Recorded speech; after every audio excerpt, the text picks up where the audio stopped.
Ms MacDonald.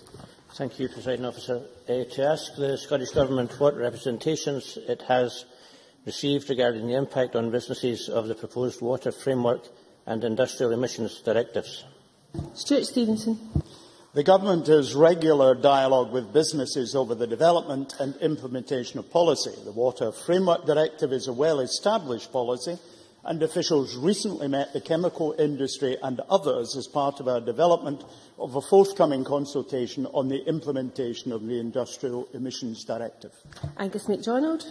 Thank the Minister for his reply. There has been some concern raised recently by local industries in my constituency regarding the timescales for the implementation of both directives.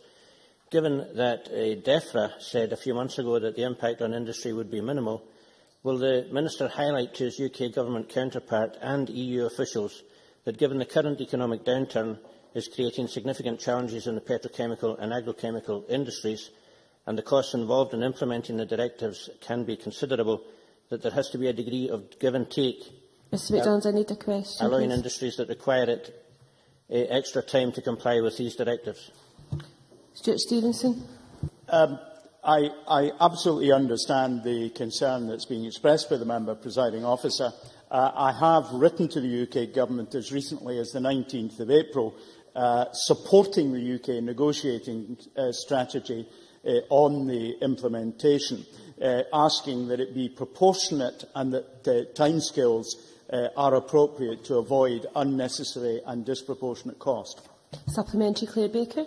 Thank you. In the Scottish Government's Integrated Framework for Environmental Regulation consultation, it says that in order for SEPA to become the sort of regulator we need, there should be consideration of a single permitting procedure, which it's argued will simplify the range of present procedures.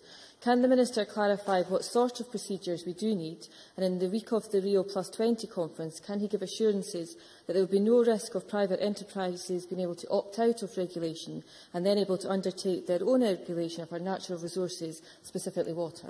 Minister.